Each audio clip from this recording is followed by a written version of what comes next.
Dogs and poodles, you're in the dog house. With your boys, Doug and Ryan Stewart, the Two Live Stews. The originators. Man, we started this whole thing, man. Two Live Stews, YouTube.com. Two Live Stews, Facebook.com. Stewart Media and Entertainment. What up to the Qs? Shouts out to all of the Stewies and the Stewettes. Dogs and poodles, you know it's all about you. I mean, it's really all about you. Your boys are back. Yeah. In the rhythm I'm rolling. Got to give us what we want. Y'all know what time it is. Good morning, world. It's your boys, the Two Live Stews. And we've got to thank God every minute of every day. Good morning started off, man. I can't find the screen. There we go. Good morning to the great Griff from Aggie Pride Nation. Good morning, Mocha Bella, her beautiful self down in the bottom. St. Louis Ron, peace player. Good morning to you, man. And last but not least, Raymond Sutton the fourth gets the last good morning. This is your Two Live Stews and your Two Live Stews experience. He's Doug, I'm Ryan, we're the Two Live Stews. I've said good morning to all of them. Now I say good morning to you. Good morning, Dougie Stu. How you feeling this morning, sir? I'm fantastic, man. How about you? I too, sure. I'm feeling fantastic, man. Okay. Whoa out. I'm whoa out tired, but God is amazing, man, and I'm feeling fantastic. Shouts out to the good folks at WGPR, Hot 107.5 FM HD2 in Detroit. The Sports Rap Network is in the building. What up, though, man? It was good, man. Didn't really do anything. Waited with bated breath for the winner of the Jackson State Prairie View game. And I'm happy to announce, because the Jackson State fans are they're obnoxious. Obnoxious as hell. They're obnoxious. I'm happy to announce that Prairie View A&M on the outskirts of Houston, Texas, is coming to Atlanta to take on the South Carolina State Bulldogs in the 2025 Celebration Bowl. Let's go! Let's go! It's a celebration. Yeah. I may have to do a turn and burn, man, because Wifey and Morgan are going to be out of town. So I may have to do a turn and burn, but I think I'm planning on being there. So as I just mentioned, that was Kara's school. She transferred to Tennessee State. This is her second year at Tennessee State. She loves Prairie View though, and so she's got all these friends. When I called her, I was like, Prairie View won, because she wouldn't pay attention to it. And she was excited, man. She's going to be back. She'll get home for Christmas, the Christmas break this coming Thursday. She's actually going to be hanging out at the party Friday night, helping me work the door and all of that stuff. That's awesome. That's awesome. So shouts out to Prairie View A&M and South Carolina State. Going to get it on in 2 weeks. Is Tree going to be there helping in the kitchen? Not 2 weeks, this coming Saturday. Is Tree going to be there helping in the kitchen, serving food or something? Tree's coming, but she's not going to help in no kitchen. What are you talking about? What is she going to be doing? Oh, Tree got a table and everything, man. A table? All of the, a section. They call them sections these days. All of the sections for the party Friday night are gone. Hallelujah. There we go. Hallelujah. Shout out to the New York Knicks. I'm a New York Knicks fan. You said, but what? But what? I was going to say, but if you still want to come to the party, flash that flyer for me, Tree. If you still want to come to the party Friday night, I'm hosting a party Friday night if you're in ATL for the Celebration Bowl at Josephine Lounge. Just go to partybulldogsparty.com. It's partybulldogsparty.com. DJ Big Worm. It's going to be crazy. We had it at the same place last year, and so we're going to do it again. We're going to run it. Same place this year, Josephine Lounge, partybulldogsparty.com. Run it back. Free parking. That's important. That's important. If you're not from Atlanta on a Friday night in Atlanta, you're looking at easily $30. So $30 up to $50. So that's big. If you take that $30 to $50 you was going to spend on parking going somewhere else, come hang out with the Bulldogs and buy yourself a couple of drinks with that money that you're going to save by coming and kicking it with us at Josephine Lounge. Two Live Stews experience, Two Live Stews. I'm your boy Ryan Stewart. He's Doug. Shouts out to the New York Knicks, man. We got it done last night. They made me want to put on my New York Knicks shoot around. So that's why I'm rocking the New York Knicks gear this morning. We're 16-7 this season, man. Great win last night versus the Orlando Magic. Put up 106 points. We're still fusing things together. We've got a few pieces that have been added to the arsenal that are going to make us a bona fide Eastern Conference champion this year. And I'm looking forward to the Knicks playing for it all this year in the NBA championship. It's funny you bring up the Knicks, man. We're gonna pay respect to a Knicks legend in the last 48. Really? Yeah. Speaking of Okay. which, thank you for joining your boys, the Two Live Stews. If you'd like to donate to the show to help us keep the lights on, Please. we really would appreciate it. Look to the bottom of the chat. There's a dollar symbol. Click on that, and you can donate whatever you like, $1, $5, $500. It doesn't matter, man. We appreciate it. And also, like, follow, and share the show. That's almost as important as the donations. Share the show. Hit the share button.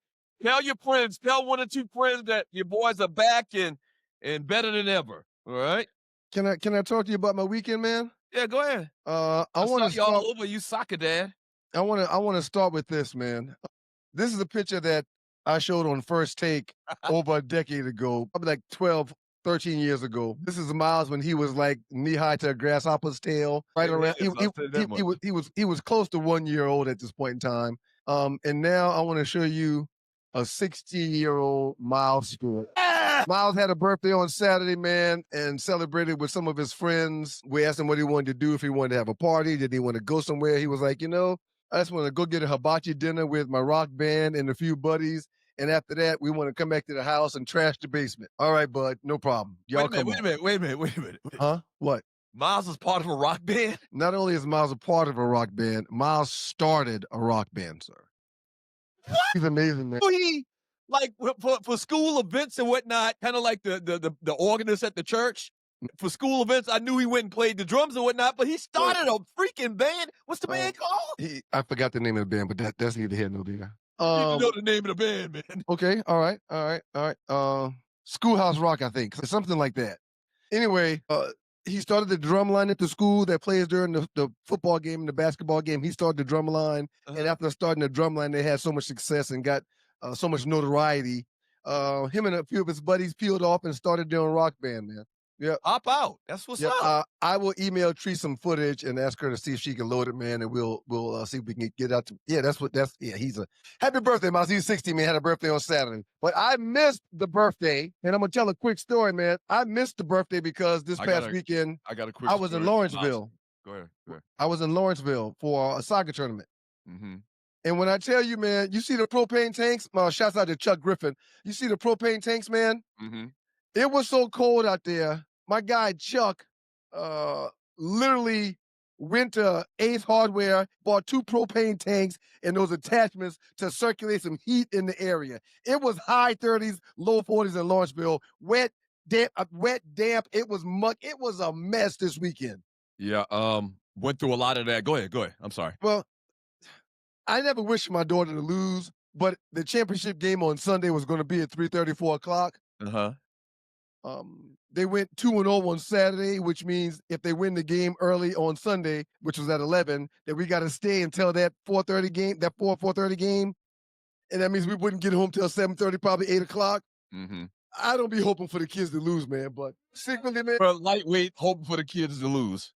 I prayed to the Father that if there was any way we could not have to stay, but they could not lose, to please make it happen. And the God I serve made them go 0-0 in that third game. And the winner that moved on is the team that scored more points in the tournament. We scored 4 points, and the team we tied scored 5.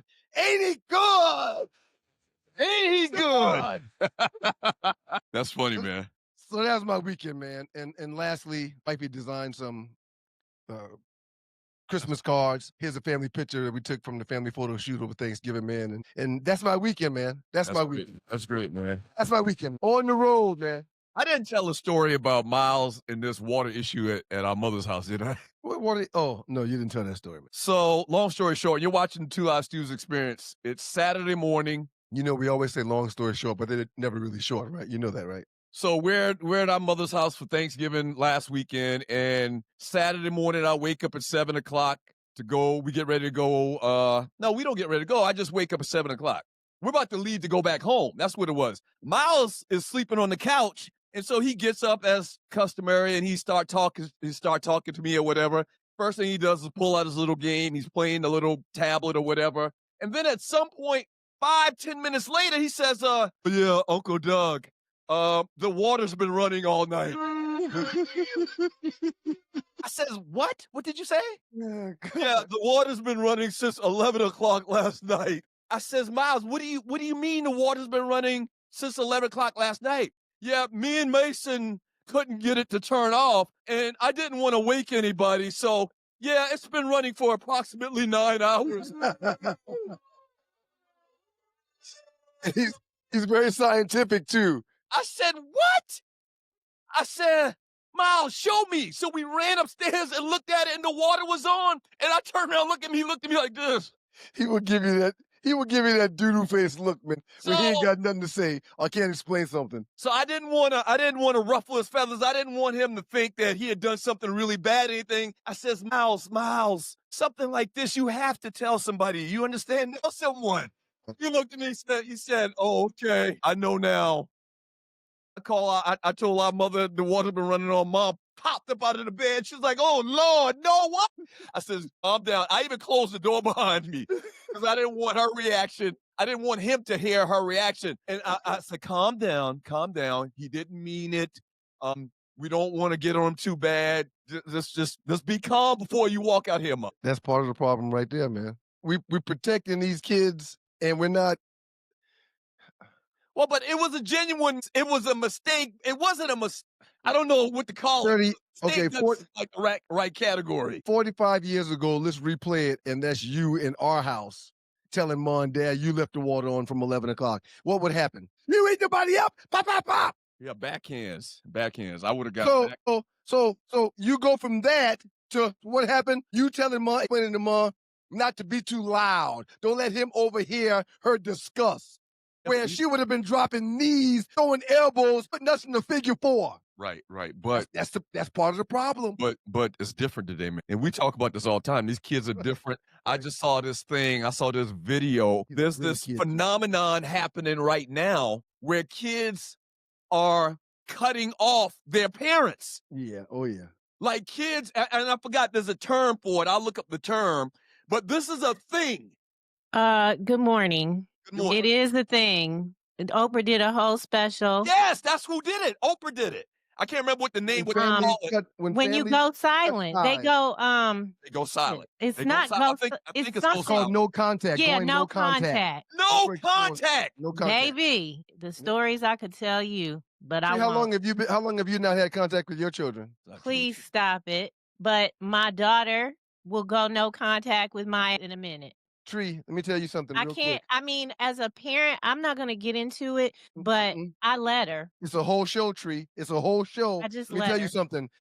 I know It's sad and 6 or 7 people Very right sad. now. Very I sad. know 6 or 7 people right now that are no contact with their children. So what this whole premise is, this whole conversation is, Oprah had a special on it. It hurts my heart. Oprah's doing a podcast on it right now. It's basically the kids stop talking to the parents. They stop talking to the parents like forever. Yeah. I don't want you to think I was trying to be funny with Tree just now. It hurts my heart. 2 of the 6 people that I just mentioned are very, very close to me, and so are their kids. I have spoken to their kids more than them. Yeah, it's crazy, man. And it blows my mind. Maybe what I'll do is I'll post the video, the entire episode of Oprah talking about this on the 2 Live 2's Facebook chat page. But yeah, man, these kids are basically cutting off ties, conversation with their parents. And bottom line, the reason I brought that up is because these kids today are different, man. They're different. They didn't grow up like us. And our old man was military and he didn't, he lost his mind if we were in the bed after 6 o'clock. Like he lost his mind. Like you can't talk to these kids the same way they talk to us for whatever reason. I don't know whether it's right or wrong, but it's different today, man. It's absolutely different. So when I was telling Mom the story about Miles, I kept trying to tell her because she reverted back to Brenda Stewart from 1978. He did what? He did what? I said, calm down, God. And she the sweetest thing in the world. So Right. here's the driven snow. But if she was gets half upset, asleep. She was half asleep, and she wouldn't. right. She heard that the water's been on for 9 hours. She lost it. I'm gonna have to pay that bill. Well, she I'm said gonna have she to pay doesn't that think it's bill. going to be as big as we would think it's going to be because of some type of mechanism, whatever, with the water company. But yeah, man, I did not know. Find out what the name of Miles's band is. Yeah. I need to come in and support him. I got to find the video to swim me cheese. I've seen me videos of him playing with a band before, but I didn't know it was his band. I didn't know that he was the leader of the band. And they do. There's a rock band class that he's a part of at the school. They do a show 2-3 times a year. During last year's rock band show, man, he played the drums, the majority of it. And during one of the sets, he got up from the drums, went and grabbed the acoustic guitar and did a little set. And then he put the acoustic guitar down, picked up the bass guitar and did a little set. And then he hit the cymbals for a little while. Then he went back to the drums and just jumped right back in. Plays the piano also. Yep. Yeah, I called him the other night. Happy birthday. Thank you, Uncle Doug. I appreciate that. He's the greatest, man. Your Miles' voice is funny, man. Yeah, kids are man. Is that not Miles' voice? It's spot on, sir. It's spot on. We got a lot of good stuff to talk about, sir. Tell the people what we're doing up next, man. I'm excited. From the break, the number one trending story this past weekend, the Cleveland Browns, in particular, Sheduer Sanders. We'll get into it. We got to mention the Falcons a second or two. I broke the case, and I figured out why Stefanski is doing what he's doing to Sheduer Sanders. We got last 48, top 5, the Arleywood report. A lot coming up in the next 2 hours. Stay tuned. Locked in with your boys, the 2 Live Stews. Yeah. Got a fantasy football report at the top of the 9 o'clock hour as well, sir. Don't go anywhere. Don't go anywhere. Don't go anywhere. Listen, I played in the NFL. I've taken enough shots to last a lifetime. And let me tell you this, taking a shot just to lose weight, that's not a smart play. That's why I roll with Brain IQ, the all-natural weight chews, cut cravings, boost metabolism, and sharpen focus. No needles, no chemicals, no crash. Just results you can chew on. And Brain IQ is not just about weight chews. They've got a full lineup of all-natural products to keep your mind sharp, your body fueled, and your health on point. Skip the needles, choose natural. Order now. BrainIQHealth.com/REF/1LiveStew. Brain IQ Chews. Smart, natural, built for results. I do have a question for the Browns, whether it's for the OC or Stefanski. Final moments of the game. Shedeur takes that team all the way down. They score a touchdown. You're down by 2. You have to go for a 2-point conversion to tie it up. Why take Shedeur off the field? I think they did a direct snap, and they tried to do a double reverse, and I think Quinshawn Junkins had the ball in his hand. But, why get tricky at that moment in the game? Just let your young QB, have a moment and push this game into overtime. I didn't understand that. Just overcomplicating the moment. It's your boy, the 2 Live Stews. Doug Courtwine, supposed to make up those stews, and this is your 2 Live Stews experience. Nate Burleson on one of the CBS Game Day shows just excellently broke down how everybody that watched that game was feeling. That was one of the games that I had up on the multi-screen from YouTube, but I had the volume up on that game, and I couldn't believe my eyes. I couldn't believe my eyes because, A, they saw Shedeur playing amazing football to try to win a game for the Cleveland Browns. And B, we saw in that story that Burleson just broke down, Stefanski takes Shedeur off the field when it was the most important part of the game for the Cleveland Browns. So I can't remember if it was in a conversation on Facebook or on the show. I'm pretty sure it was on the show as well. I said this last week. Why would you take that kid up? If for anything else, just for his psyche, why would you take him off the field in a goal line situation and run this wildcat? Well, Doug, they've run it before. I researched that. The reason they ran it before is because there was inclement weather with Dylan Gabriel, and they felt like that they would have an issue with controlling the football. But anyway, they ran it with Dylan Gabriel. Last week, they did the same thing. They took him off the field, and then what that's saying to him mentally is, they don't trust me. That's exactly what it's saying to Shedeur Sanders, is they don't trust me. Tree, put the meme back up one more time. Let's give the first ball award out to Shedeur Sanders. I agree 100%. 4 total touchdowns, 3 passing, 393 total yards. He balled out of control. Led the team in passing, had one of the most proficient rookie games of any rookie that's ever played in the National Football League. He also led the team in rushing on yesterday. And you and I have debated and talked about this. Running is something that he doesn't do. He can use his legs. He can do it. But he chooses not to do it. But on yesterday, he led the team in rushing. And Stefanski pulls him off the field. They run all these little trick plays by the goal line. They take the kid off the field. They had all opportunity to win this game yesterday, sir. No question. They had all opportunity to win this game. I don't understand. One of the big things that I wanted to throw out there, man, is, and a lot of people tried to explain that, and we had a post in the Two Live Suits Facebook chat group about this. Why did they go for 2 when they were down by 14? Right. You kick the extra point. You're down by 7. You kick another extra point. You go to overtime. Right. But you go for these 2-point, and the 2-point plays were stupid. I don't even think they knew how to execute the 2-point play that they tried to run, both of them. Coaches are often overthinking it. The analytics have them looking at a sheet to make decisions, and one of the decisions that they always make because of these analytics in the sheet that they're walking around with, one of the decisions they always make is to say, screw the points. Right. Screw the points. That's crazy. Instead of accepting 1 point, I'm going to try to get 2. Instead of going for 3 points, I'm going to try to get a first down, or I'm going for 6. Mm-hmm. But 1 point and 3 points don't matter to these coaches. Yeah, Cam Ward had 14 for 28, 117 yards, 2 TDs, and an interception. Now, listen, I'm rooting for all black quarterbacks. I'm rooting for all black players in general, especially in this conversation, this overall conversation about Sheduer Sanders and him being a good player or not. Or thoroughly outplayed the number 1 pick in the draft. Yep. Cam Ward yesterday. Cam Ward was 1, and between him and Shador, there were 143 2 other players taken. Yeah.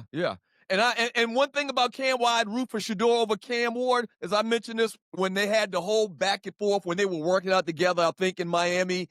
And I felt like Cam was attacking. He was attacking Shedeur, trying to make Shedeur look bad. A lot of people said, well, that's just friendly competition. Nah, it was kind of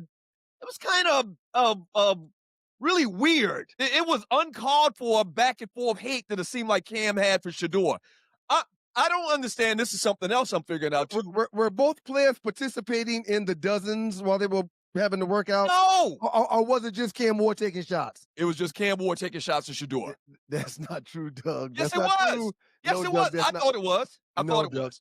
Okay, you get to think whatever Go ahead. You explain your thoughts about that. Well, they were going back and forth. They were taking shots at each other, and I didn't see any malice in either one of their hearts. I totally saw it different. I saw a lot of personal shots. I saw a lot of shots from Cam Ward towards Shedeur, and it don't even matter.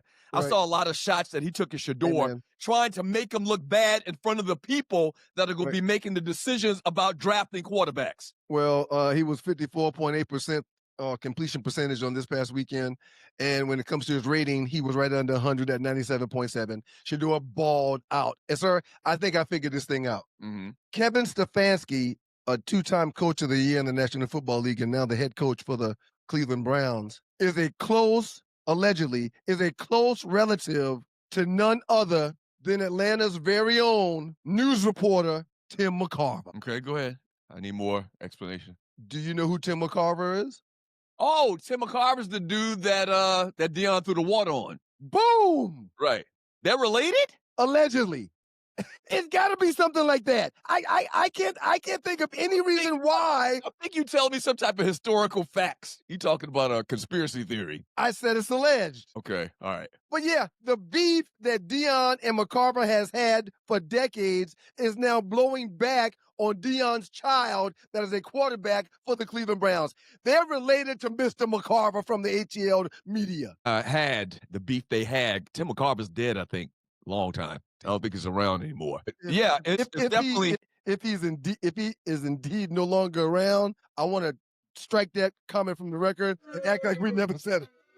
Don't need no ghost following me around. Never mind with that whole McCarver thing. Just throw that out the window, y'all. Tim McCarver been dead, man. Damn. How long has Tim McCarver been dead? And you're watching the Oh, Two Live Stews experience. That's all I need now is Ghost popping up in Columbus trying to holler at your boy. How long has Tim McCarver been alive or dead? Let's see. Tim McCarver died back in, 2023, not that long ago. Oh, so he Only recently years. gone. All right, he don't even have his haunting wings yet. So it's okay. I'm cool.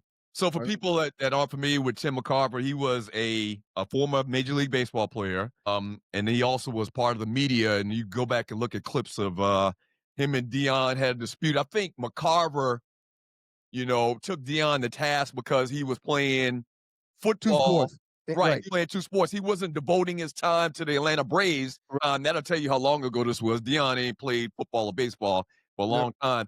And during the post-game locker room for the Braves or the Falcons, Dion threw buckets of water on dude. You've got It's team that is very amusing if you want to look it up.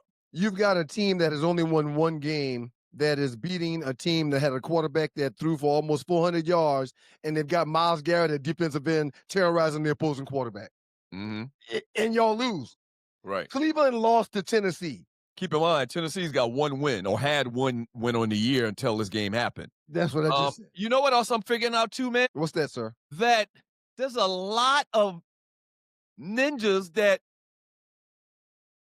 don't like Shedeur, just like they didn't like Kamala, just like I didn't realize, and I'm 56 years old, I didn't realize that there were actually people that vocally, out loud would criticize people like Kamala Harris and Sheduer Sanders, who the media and both of them clearly a lots of times are against. Why would you add fuel to the fire and, talk about these people in these negative lights, as opposed to if you don't have anything nice to say about Shedeur, I think as a black person, you should just not say anything at all. That's how I feel. What I noticed, and this is your boys, the Two Live Stews, what I noticed was on Facebook and on social media, people that would post the 364 yards or saying something positive about Shedeur and how he played, or he was responsible for 4 touchdowns, blah, blah, blah. People that did that, right below in their comments, 1 or 2 people that were Shedeur haters would come and say, well, the guy that won the game was Cam Ward. The guy that won the game was Cam Ward. The guy that was the first overall pick won the game, Cam Ward. Right. And I would politely jump in there and say, but the post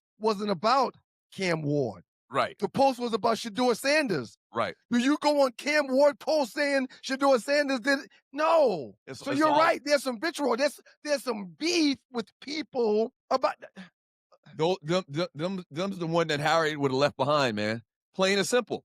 No, seriously, plain and simple. And you're exactly right. That's what I brought up this conversation, and that I'm realizing there's a lot of black people that want to see Shedeur fail. Well, they lost to the Tennessee Titans. No, the Cleveland Browns lost to the Tennessee Titans. Right. Okay? That's a team metric. Wins and losses are team metrics. No question. The man threw for almost 400 yards, 3 touchdowns. He did have the 1 interception. I think he was trying to make a play happen. But hell, go back and look at Peyton Manning's stats his rookie year. Yep. Go back and look at lots of great quarterbacks their first year. You're trying to put a negative light on a guy that in his second start or third start. It don't matter. In one of his early starts in his career, you're trying to find a reason to criticize a guy that threw for almost 400 yards, 3 touchdowns, ran for another one? Are you kidding me? I want to talk about something real quick while we're talking about Shedeur. This past weekend, I went to Google and I typed in top trending athletes of 2025. Uh-huh. You know who came up? Caitlin Clark, Sheduer Sanders. Caitlin Clark did not come up. Okay. Who were the other one? Who else did you say? Shedeur. Shedeur was second on the list, right below Cristiano Ronaldo. Somebody played soccer. Shedeur was higher than Terrence Crawford, Lamine Yamal, that's the young soccer sensation. Which, by the way, Micah Parsons, Jalen Hurts, SGA, Nico Williams, Scotty Scheffler, and Mike Tyson. Mm-hmm. Shedeur was higher than all of those people. Mm-hmm. But this guy, Kevin Stefanski, will not take the opportunity to capitalize on the benefit he's got of this athlete. That's a good athlete. But he can't do that, because if he does, it's acknowledging he and the organization were wrong. Now they drafted him. Somebody said yesterday, well, y'all mad at them, the Cleveland Browns. They drafted him. Hell, they didn't want to draft him. That's the point. We're not stupid. Just because he's playing, just because injuries happen, they figured out Joe Flacco was old as Methuselah, and he got an opportunity to get on the field, and he's now shining. We're supposed to forget that they did not want him? Please remember that this is the third week that he's worked with the starters. This is the third week. They've been together since August. They had a mini rookie camp in July. But this is his third week of working with the starters, and he put up almost 400 yards. The man put up almost 400 yards of passing. That's it. In a professional football game, and the Tennessee Titan defense played very, very strong. I thought they played very, very good. So all I want to say is this. At this point, you just said Cristiano Ronaldo was just some athlete. He's a little bit more than that. Julius 29, yes, he's a little bit more than that. But he's like, but we in America really don't know about that shit. No, we do. We do. We do. We really don't.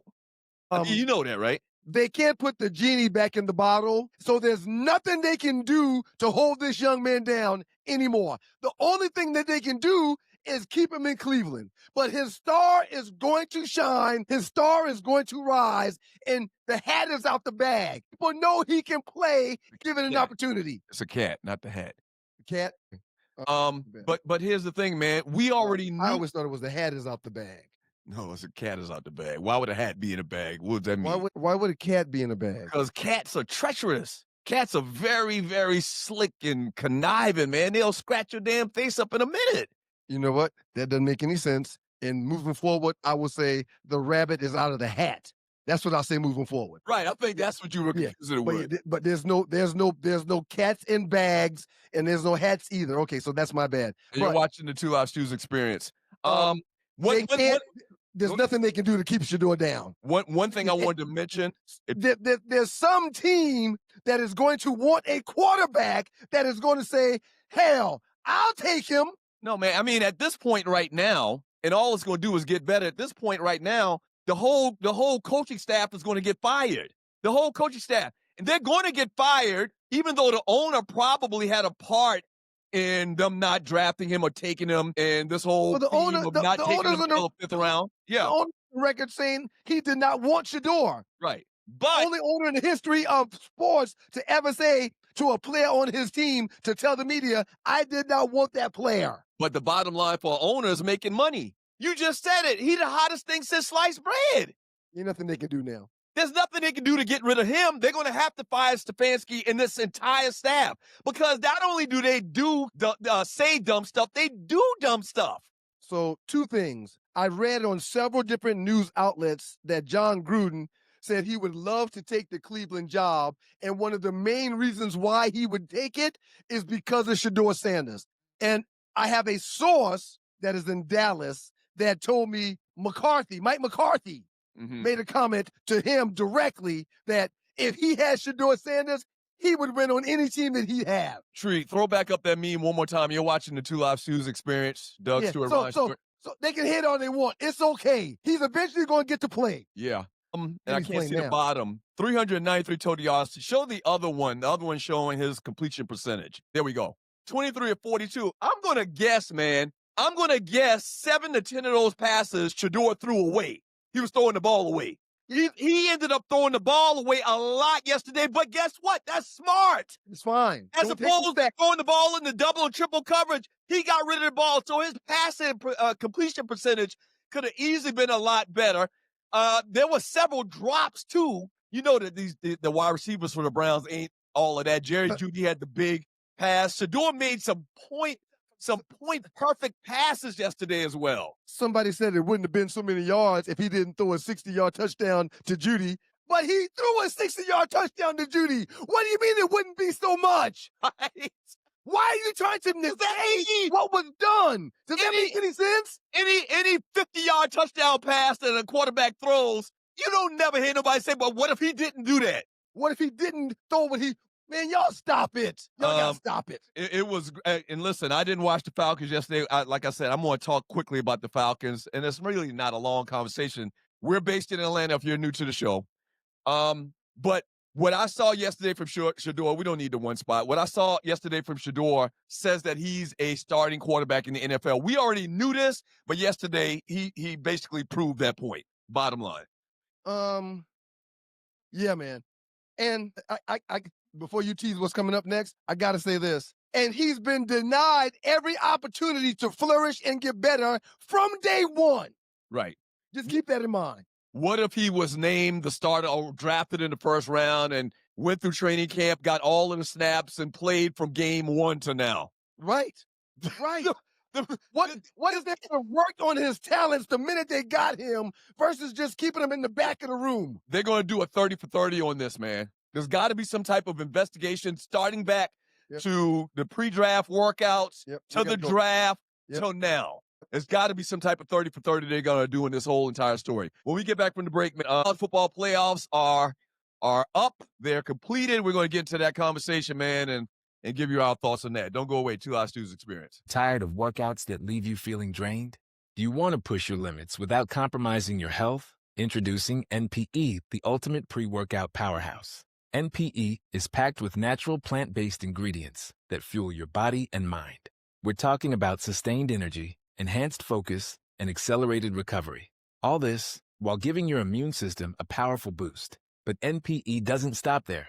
It also stimulates circulation, enhancing blood flow throughout your body. And it doesn't just improve your workout performance, it also boosts fertility and sexual drive in both men and women. Whether you're a seasoned athlete or just starting your fitness journey, NPE is here to help you reach new heights. Don't settle for sluggish workouts. Unleash your inner athlete with NPE. That's natural performance energy. This is not your ordinary pre-workout supplement. Our clients will tell you NPE also stands for natural power, peak performance, every workout. Hey, yo, Bird, just make your paper. Any way you choose. But understand the rules. If you get caught, you lose. You can move a stone, you can move a key, you can move a pound or two, you can move some speed, you can move some axe, you can move some shroom tea, you can move anything you get your hands on, Jesus. You can move some aerial, oh, here we go, oh, there they go, oh, here we go. What up, yo? Good morning, world. It's your boys, the Two Live Stews. We's Doug, I'm Ryan, and together we're the Two Live Stews and the Two Live Stews experience. That's out to the good folks in the D. What up, though? Yeah. WPPR Hot 107.5 FM HD2 in Detroit. The Sports Rap Network is in the building. What up, Rashad? Shouts out to our homeboy Pee Wee Shine, a.k.a. BMX. That track you hear in the background, you can go and check out all of his music on Apple Music as far as Spotify. All right? Apple Music and Spotify. Pee Wee Shine, a.k.a. BMX. Man's been doing this for damn near 40 years. I want to keep giving you updates on Lane Kiffin and what's going on in LSU. To date, the number one recruit, Lamar Brown, has signed with the LSU Tigers. Defensive tackle, ESPN top-ranked recruit in the class of 2026. It's the program's first number one overall pick since Leonard Fournette in 2014. So Lamar Brown has committed to the LSU Tigers.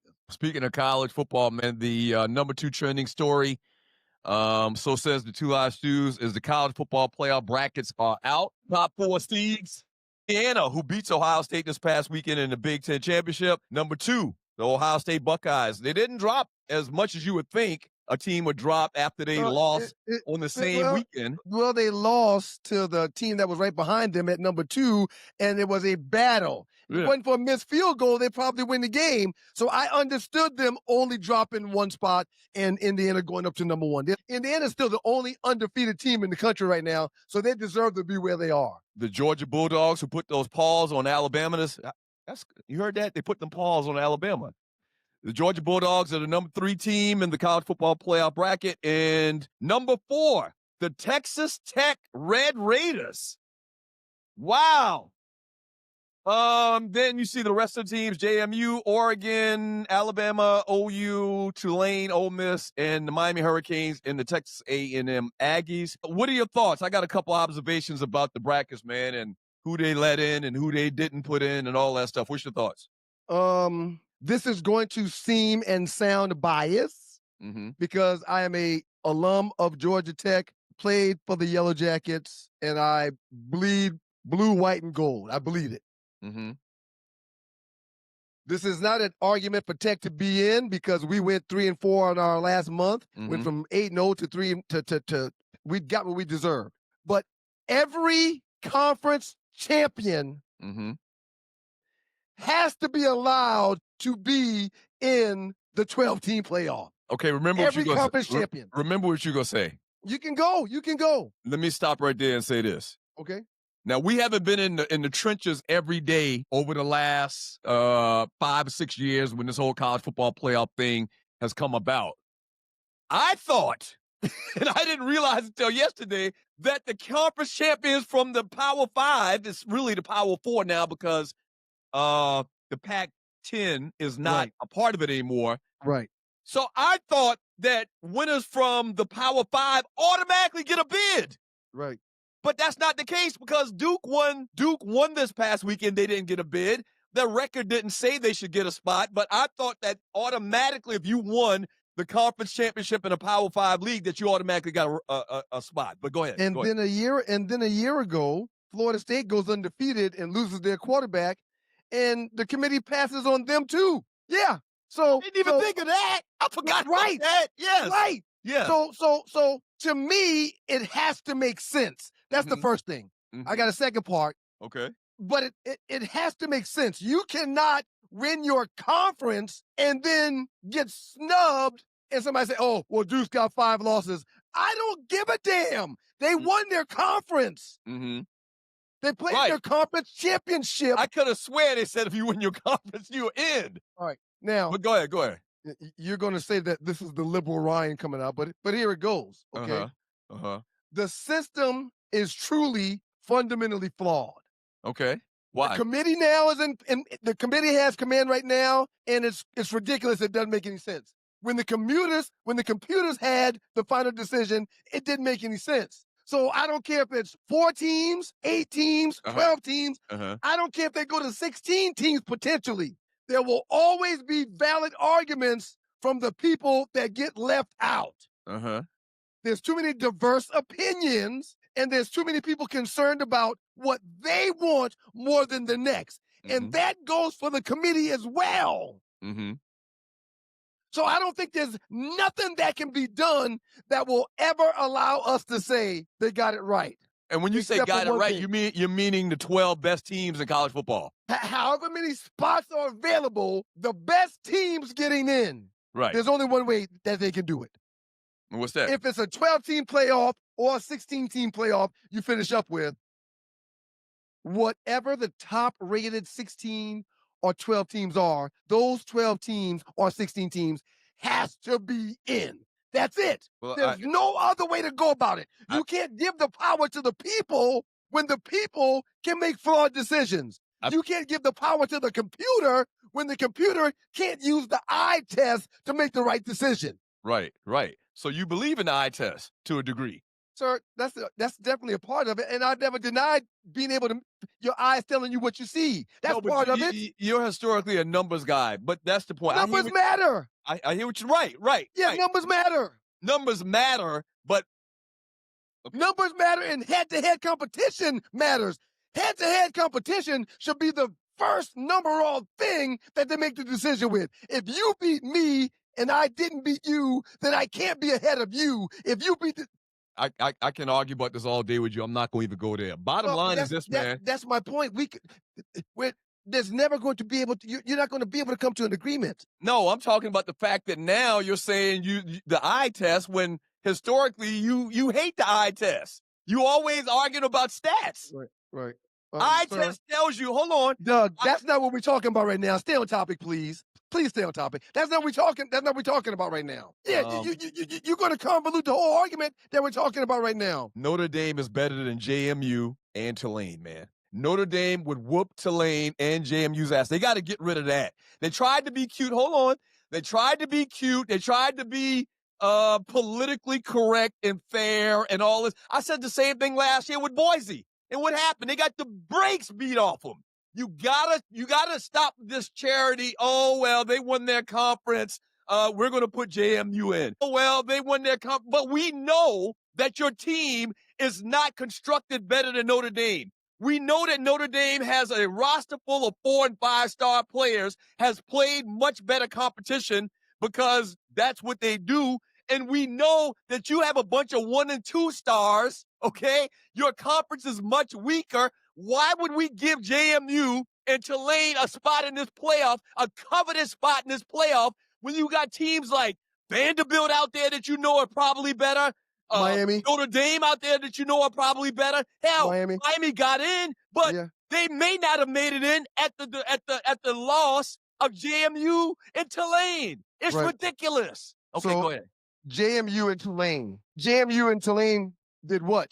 They won their conferences. So did Duke. Uh-huh. So did Duke. Yeah, but they had a record. No. You have to. Duke won their conference, but JMU and Tulane are in. But Duke won their conference too. Okay. Second point, and then we can move on. Second point. You keep talking about 2- and 3-stars. That is not the case in 2025. Tulane is paying for players. JMU is paying for players like everybody else. I've talked about my nephew, Eric Shepard Jr., several times. He was a high-priced player that played for Louisville.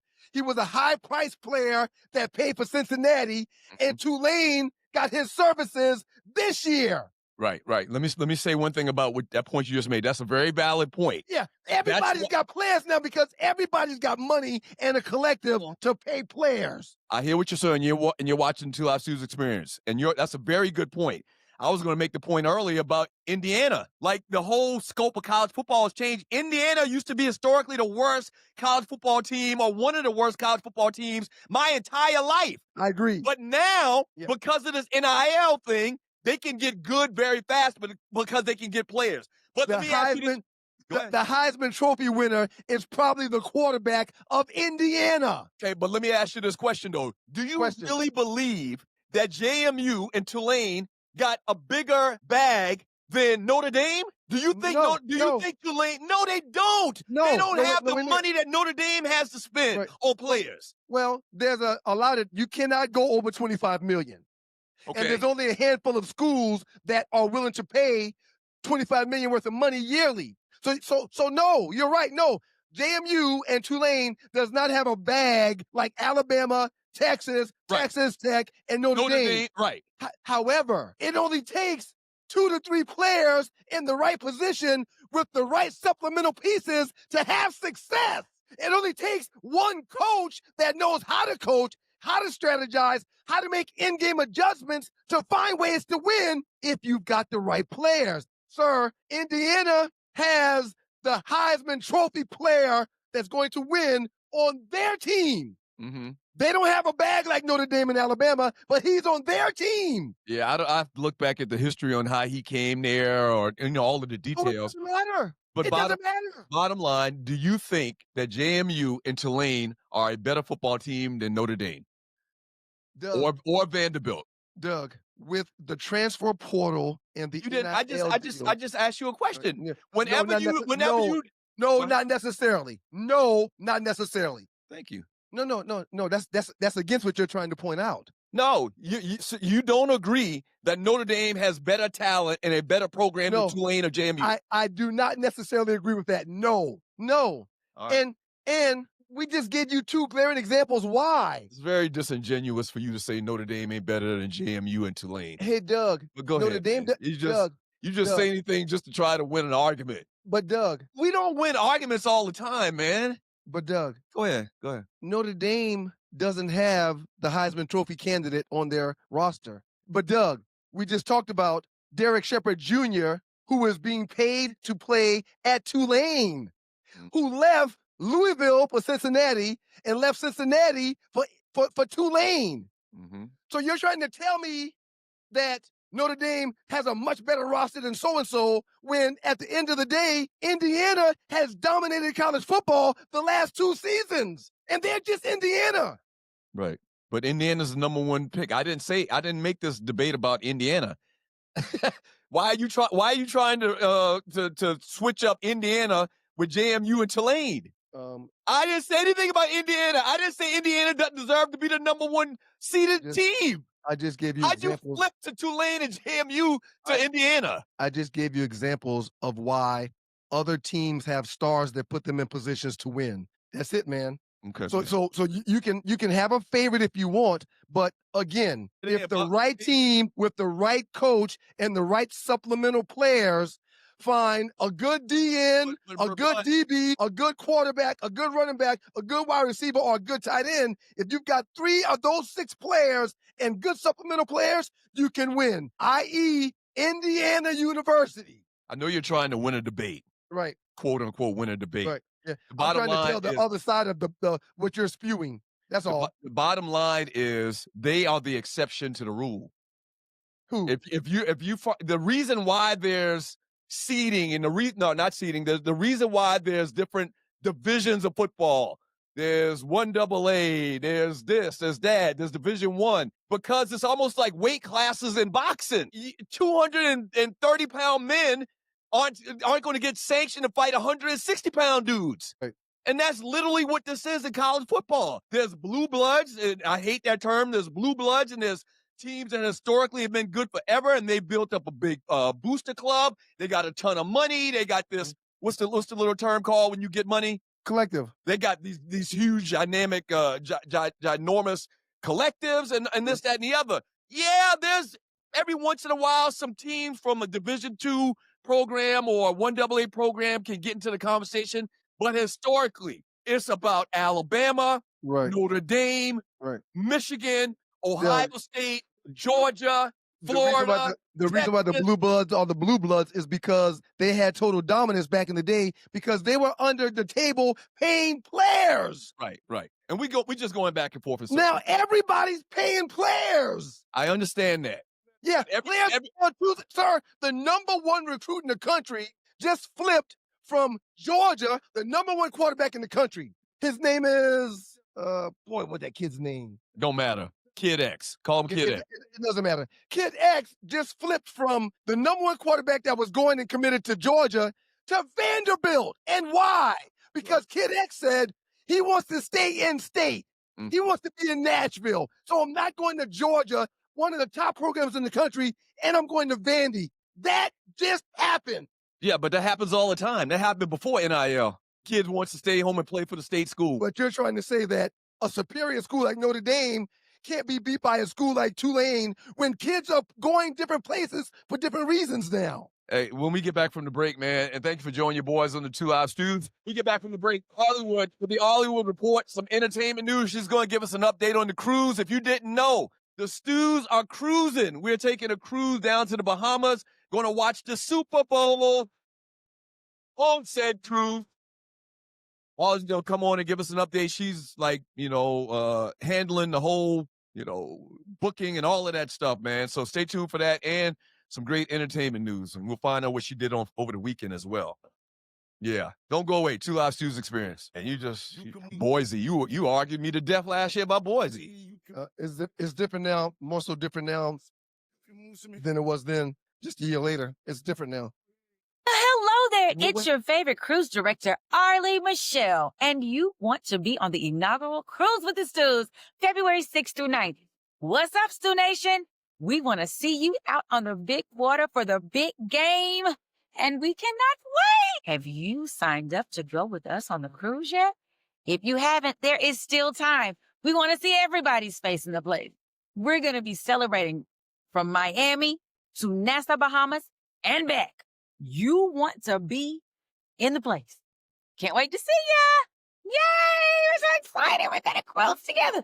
Cruising with you, cruising with you, cruising with you. Welcome back to your boys, the 2 Live Stews. He's Doug, I'm Ryan, and that is Hollywood. Good morning. Can everybody hear me? Yes, you we just did. fine, Arlie. Shouts out to the good folks in WGPR Hot 107.5 FM HD2 in Detroit. Let me Sports guess, Network in the building. you in the sip, Arlie? No, I'm in at the lake house. Hot 107.5.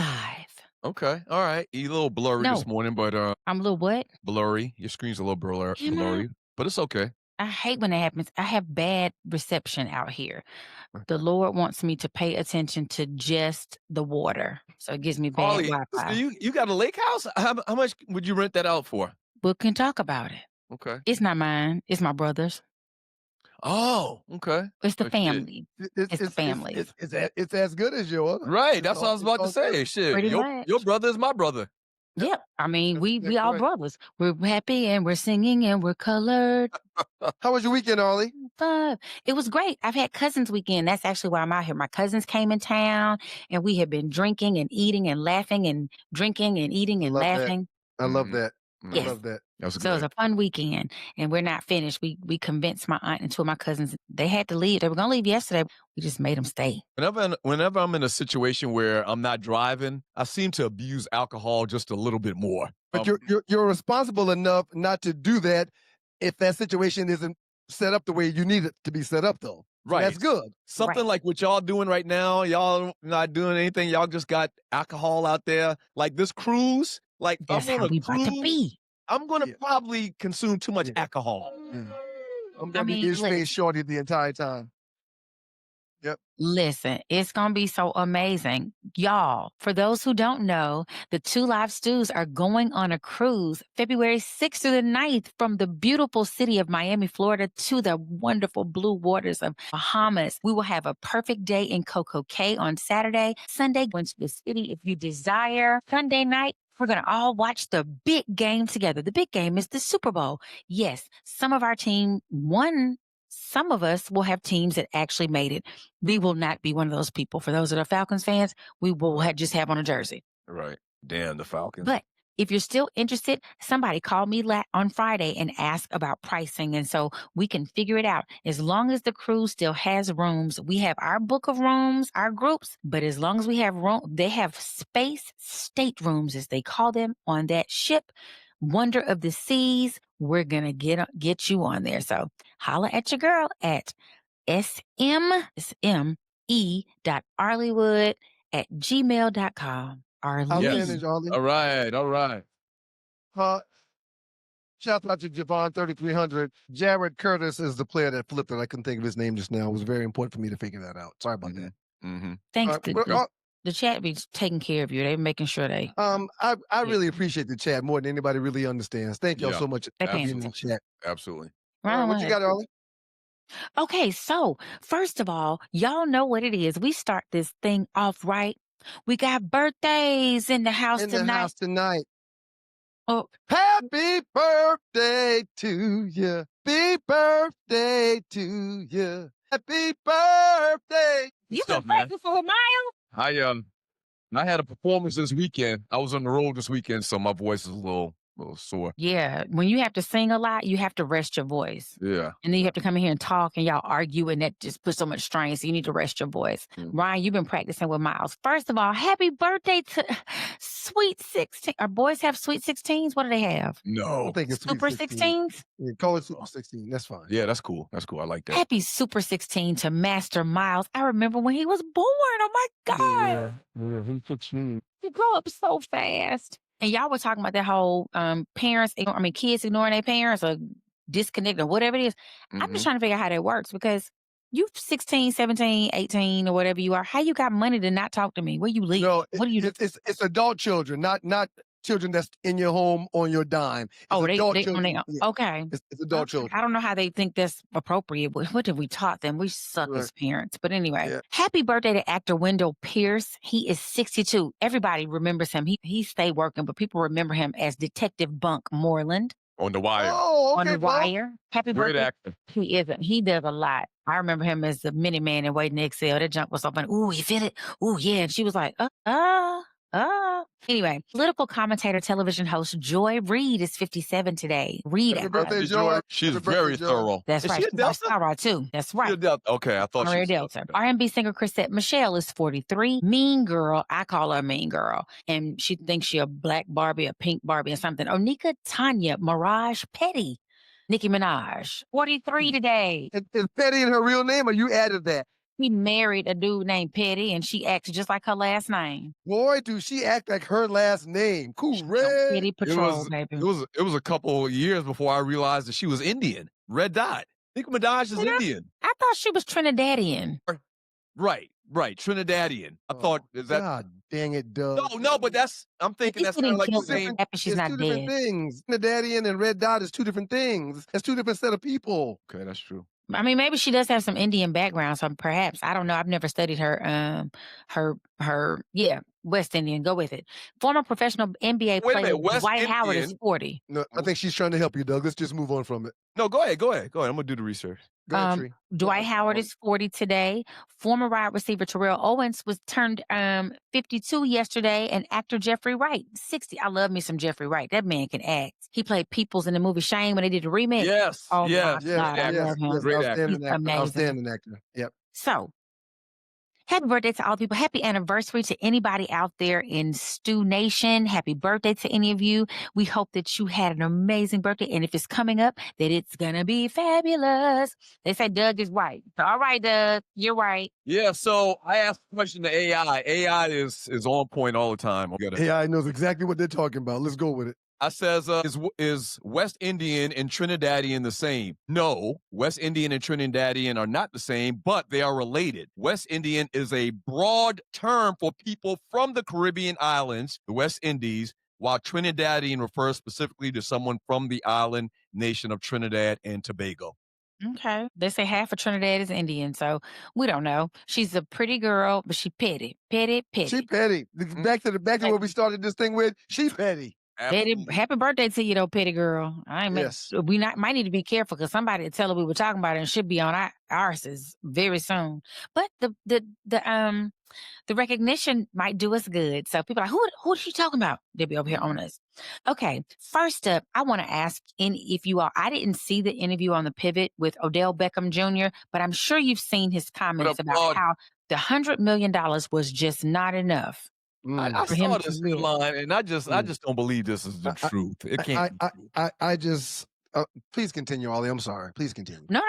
I want your thoughts because what he basically is saying is that bumps down to $20 million a year, which isn't really $20 million. It ends up being more like 12. And once you floss and buy your mama a house and do X, Y, and Z, you don't have enough to create generational wealth. You don't have enough to sustain yourself past those 5 years. So I just need to understand how all everyday people like us who make this many dollars can try to create and do, but the man who has, just say $12 million a year. Oh, he's right. Okay, where's this 12 million figure coming from? Well, he's saying taxes and other living expenses.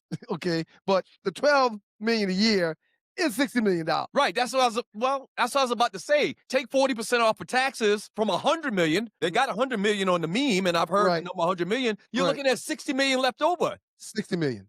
I'm lost on this. So, but it's over a 5-year period. Oh, so you divide, he got 100 million for 5 years.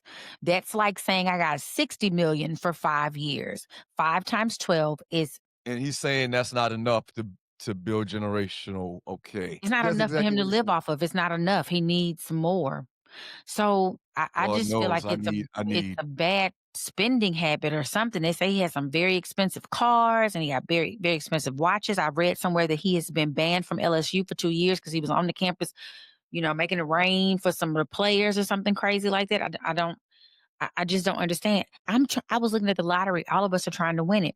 I don't need the Powerball. It's like 860 million. The other one might be like 22. Give me that one. I'll be fine. I promise I will. Right. I don't understand. I hate to hear stories like that. Yeah, it's pretty sad. It's like what in the world? And then what example are you setting for the younger players who are coming in that are just like, I remember the NFL Players Association having like those financial literacy classes and trying to help you.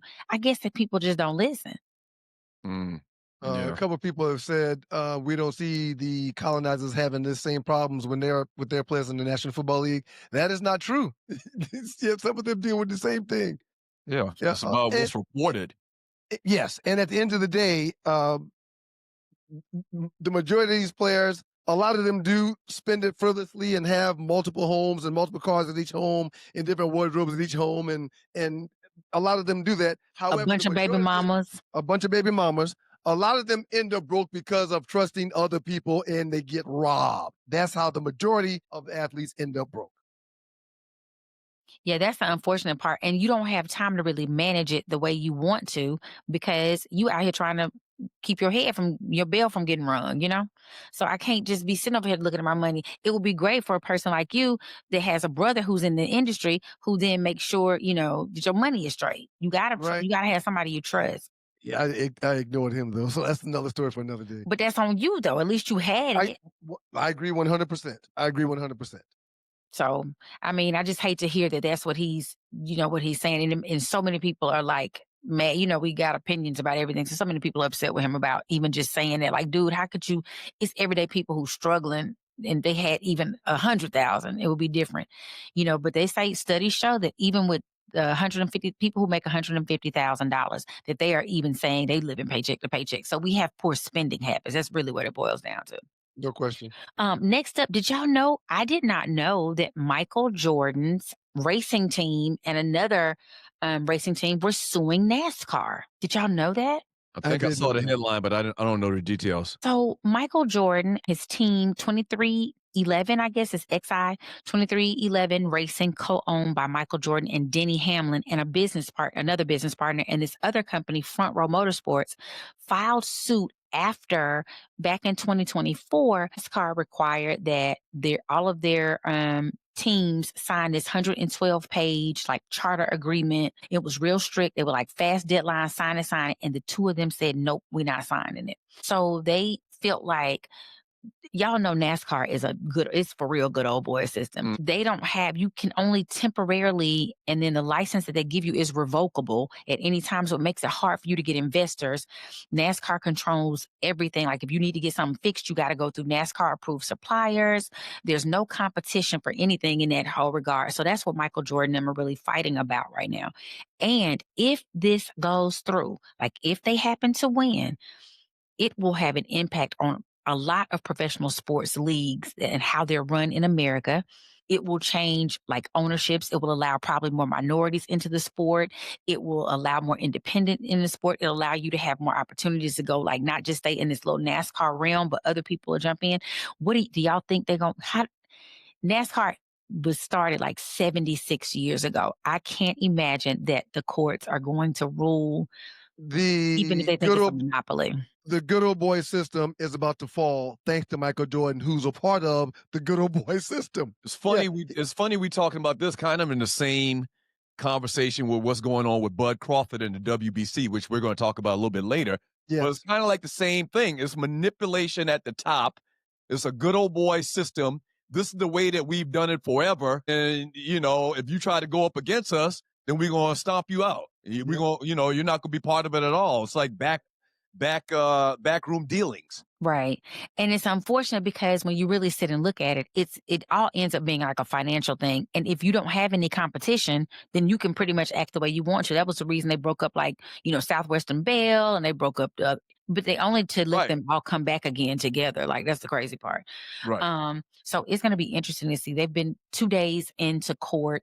They're starting back up again today. So we're going to see Michael Jordan, his own words, just wanted to, he just didn't believe the new charter agreement was economically viable. And he was troubled by the clause that said teams couldn't sue NASCAR, which is a condition that is kind of looked at. If you can't sue, that kind of falls under this antitrust violation.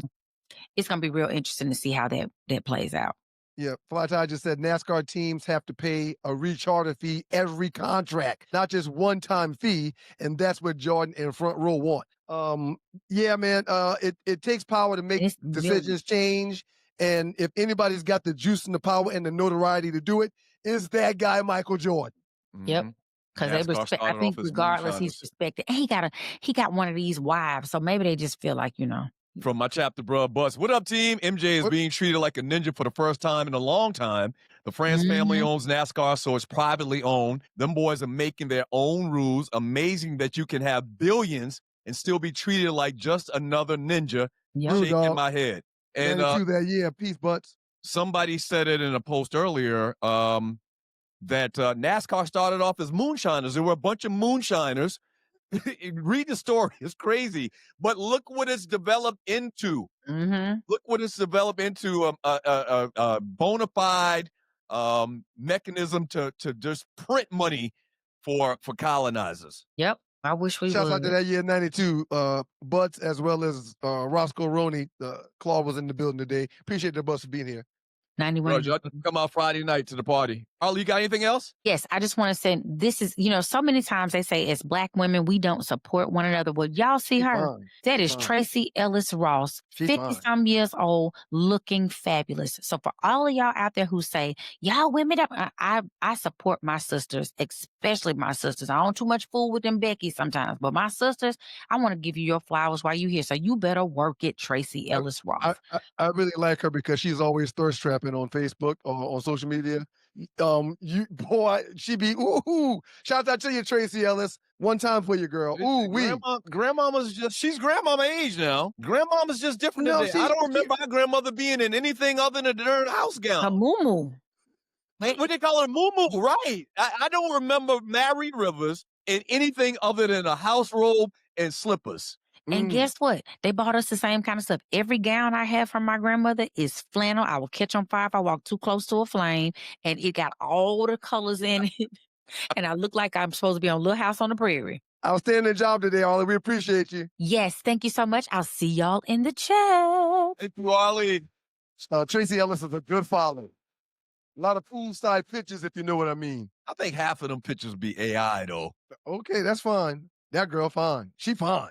She fine. She real fine, but she just up next in the dog is with the Two Live Stews on the Two Live Stews Experience, man. We're going to get done with this top five. Fine, it's over. Today, we do the final top five. Huge controversy. Not the final one. The final one for a minute. Hey, man, say whatever you want. It's over today. We're finishing the top five today, and that starts in the next segment. I like the top five. Shaking her head. She don't like the top five. The final top five, because we are tied at 24-24, I think. We'll talk more about it when we get back. Two Live Stews Experience. Don't go away. If you don't follow Tracy Ross on social media, go follow now. She's excited. I see it pop up a lot. She's thirst trapping, though.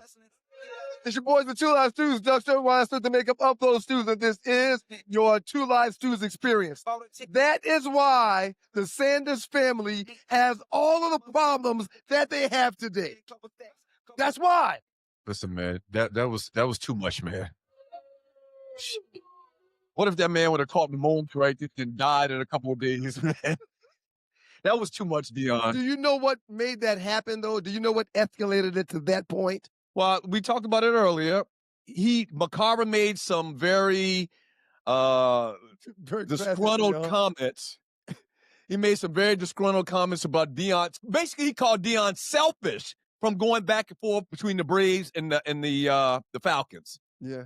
Yeah. And Macara's a baseball guy, so he felt like Dion should be with the Braves. They were in a playoff stretch, and Dion, I love it.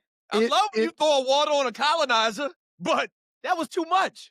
It was a lot. That was not necessary, man. And that is why Kevin Stefanski is treating his son the way that he's treating him. That is why the owner can do something that we've never heard any owner in the history of owners ever do. I did not want that player. That is why Shedeur comes off the field when he's almost thrown for 400 yards and the team needs him the most. That is why. Black Diamond 79-4, and he kept filling the bucket up and throwing water on him. I believe he did it 3 times. Like 30 minutes later, everybody was gone from the locker room. Only Hiccup Dion. Macabre. Fred G. Stu 42.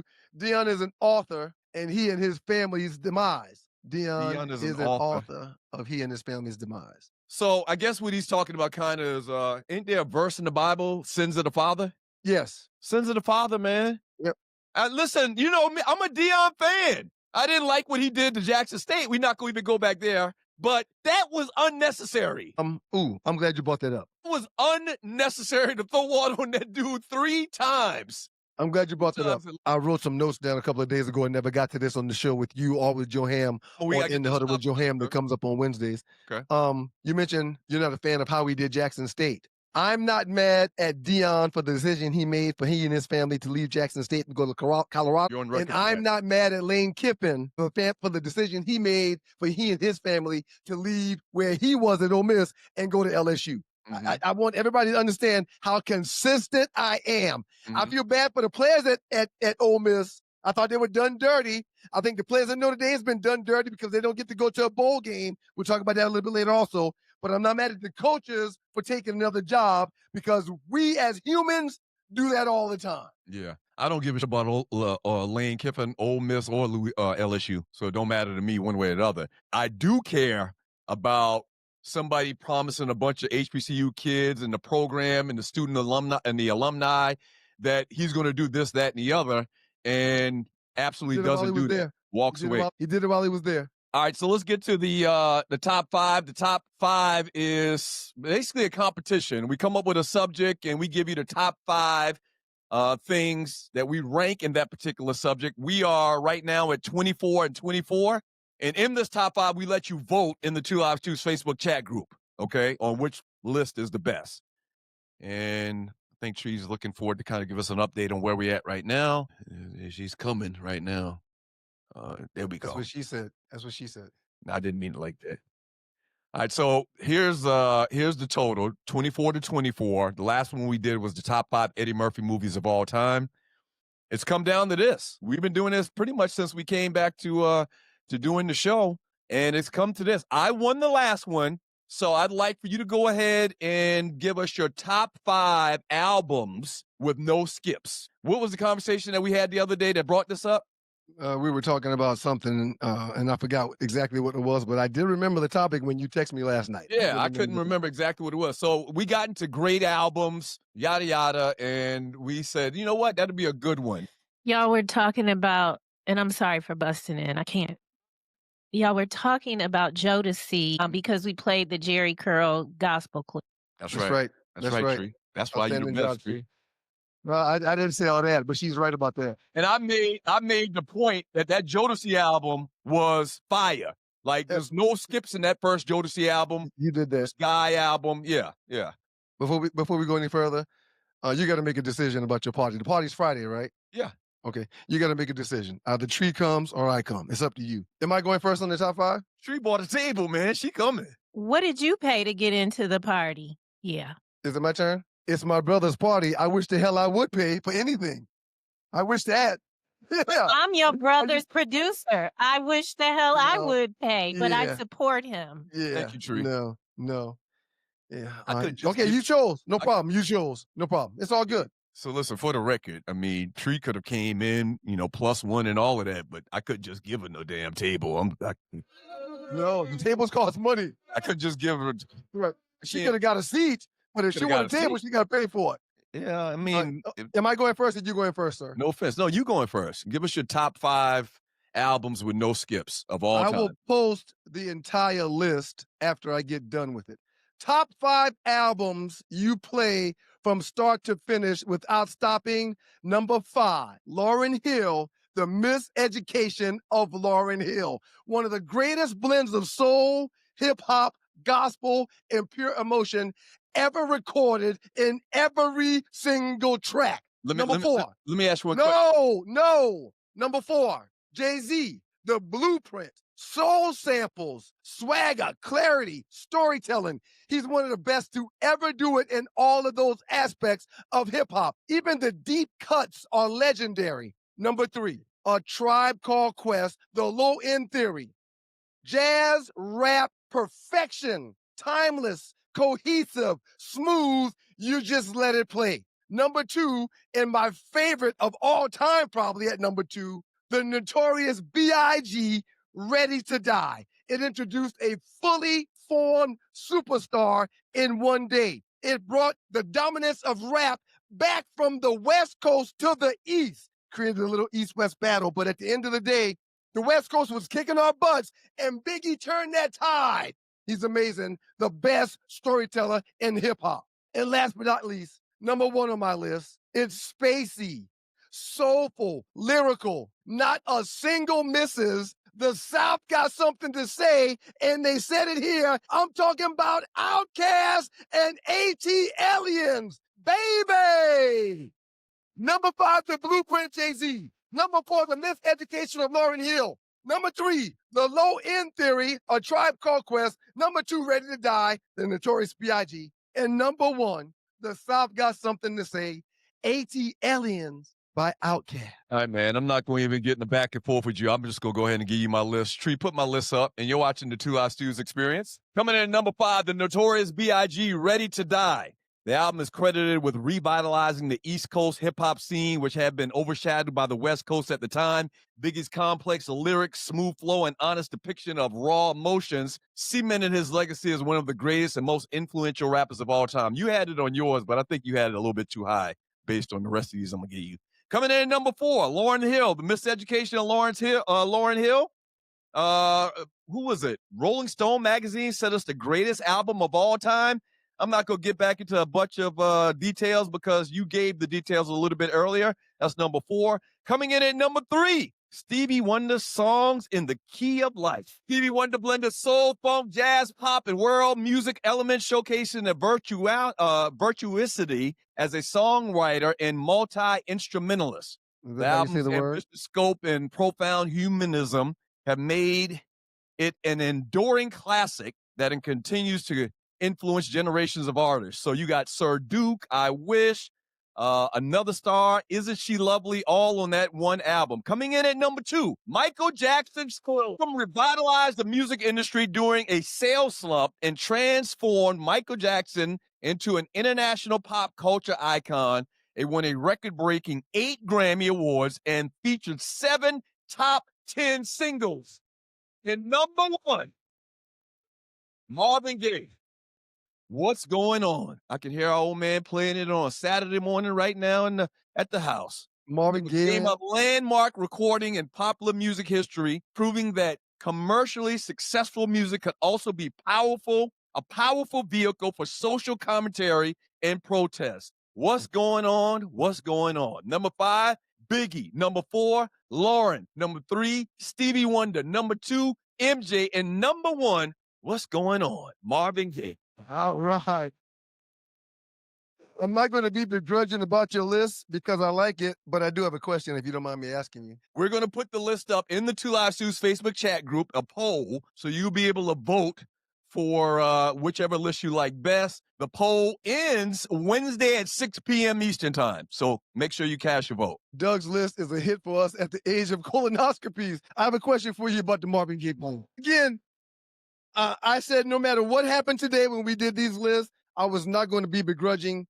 There was way too much music for us to only pull out 5. You could have gone old school. You could have gone new school. You could have done a mixture of both. You could have gone single. There was way too many. I stayed up. I couldn't sleep all night. But my question is simple. Name me 2 songs off Marvin Gaye's album. Inner City Blues, What's Going On? Okay. All right. Well done. All right. Okay. Sir. Whatever, man. I think it'd be good if you just go ahead and just lay down and say, nah, I'm good. Yep. You win. Yep. And now keep in mind, for the people that are tuned into the show for the first time, we've gone, right at 50 different competitions. You had me. You were 1 away from winning. Right. I came back from 6 down, I think it was. At one point in time, Doug, it was like 13-3 when you and Tree was cheating me. It was like 13-3. You were up 10 rounds, okay? And I started taking it serious and came back. But again, I'm not going to be begrudging about your list. I'm not going to do what people tend to do in situations like this. I'm going to tell you, good luck. I wish your list the best, and I'll see you on the other side. I feel good about my list. I like your list, even though you had a few acts on your list that you couldn't have possibly heard because we weren't born yet. But hey, nope. Well, Michael Jackson's a great play. I love Marvin Gaye. But yeah, man. Hey, well done, Doug. I think you lost it in particular with Tribe Called Quest. You can't put Tribe Called Quest. This is a great album. What? You can't put Tribe Called Quest up against Stevie Wonder and you fit in the Marvin Gaye and Michael Peace Jackson. Pipe Dog came in the studio with the studio supposed to be there for 15 minutes, stayed for 2 hours. Peace Pipe Dog. Rest in peace, homie. Yeah. So there it is. We'll post it in Two Live Stews Facebook chat group and make your votes, cast your votes by 6 p.m. Wednesday, and we'll give you the results on this monumental first run out at the top 5. I'm going to do and say something that I didn't expect myself to do, and there will be a Two Live Stews fantasy football report at the top of the 9 o'clock hour in about 26 minutes. Sir, I bet we have yet to talk about the Falcons. I said I wasn't going to do that. I said they don't deserve for us to be. They don't deserve to be talked about. I said they're disrespectful to the city. I said the city deserves better. But one or two people hit me up and said, "Man, y'all got to say something about the Falcons." Sir, You want me to lead it off? I please. I just can't. As I mentioned earlier, I watched can't. the Browns game. Much more intriguing, much better storyline than what the Falcons have put forth this year. We get 2 days a week to do 3 hours of sports talk, and the Falcons don't deserve to be talked about. Go ahead, I'm listening. The game was tied 6-6 at halftime. Okay? The game between the Falcons and the Seattle Seahawks was tied 6-6 at halftime. The Falcons ended up losing the game. Let me look at this. Make sure you do it right. 7-9. I'm over it. What the fuck? I'm over it. At home. The Falcons were at home. Yep. The Falcons were at home. Seattle traveled all the way across the country. And that's another thing. When I was wagering back in the day, because I no longer play that game. I don't do that anymore. But when I was wagering back in the day, teams that travel east to west, right. That's a problem. Yeah. Teams that travel west to east, that's a problem. Yeah. The Falcons give up 37. The loss officially dropped the Falcons to a 4-9 season record and eliminated them from playoff contention for the 8th consecutive season. And on top of that, man, I read some reports, man, that Michael Penix Jr. may not be, the surgery he's going to have done, it may not let him come back all of next year. It's worse than they thought originally. So Fontenot, Raheem, Arthur Blank, clean house. Get them niggas out of here. Don't mean to say it like that. No, I didn't. No, I didn't mean to say it like that. It's pretty bad, man. It is. Turn them niggas loose. No, I didn't mean to say that. No, I'm sorry. I should have hired them niggas anyway. No, wait. Oh, I'm sorry. Just the hair. My hair is so tight. I just redid my hair. The braids too tight. Braids too tight. Why are we playing Rocky? Oh, because of the comeback, like Rocky Balboa. It's time to go to break, and I'm a producer. Thank you, Tree. Boy, we got the best producer in all the producery. Y'all vote. Let your voices be heard. The cheater and liars and folks that they have been don't deserve to win. Y'all do what's right. You put up a Tribe Called Quest against the great Marvin Gaye. Are you kidding me? Yep. Tribe Called Quest. All right, so we got to go to break. When we get back, man, last 48, the biggest memes in the Two Live Stews Facebook chat group. Thank you for sticking with your boys. Pass the word, share the show. We really, really appreciate it. Don't forget to vote for the top 5. Bugging out. I mean, it's an historic album. Historic. Yeah. And Fife sat in the studio with us. I think that this might be the biggest blowout in the history of blowouts in the top 5. Which the number is right at 80%. Right. You're going to see. Say whoever. Yeah. All right. We're going to break. Don't go away. Two Live Stews experience. I've taken enough shots to last a lifetime. And let me tell you this. Taking a shot just to lose weight, that's not a smart play. That's why I roll with Brain IQ, the all-natural weight chews, cut cravings, boost metabolism, and sharpen focus. No needles, no chemicals, no crash. Just results you can chew on. And Brain IQ is not just about weight chews. They've got a full lineup of all-natural products to keep your mind sharp, your body fueled, and your health on point. Skip the needles, choose natural. Order now. BrainIQHealth.com/REF/1LiveStew. Brain IQ Chews. Smart, natural, built for results. It's your boys, the Two Live Stews, Doug Stone, Ryan Stone, the makeup of those stews, and this is your Two Live Stews experience. Was that song on your list or something? Was that part of your top 5? No, I was just showing that because Rest in peace, Shorty Low.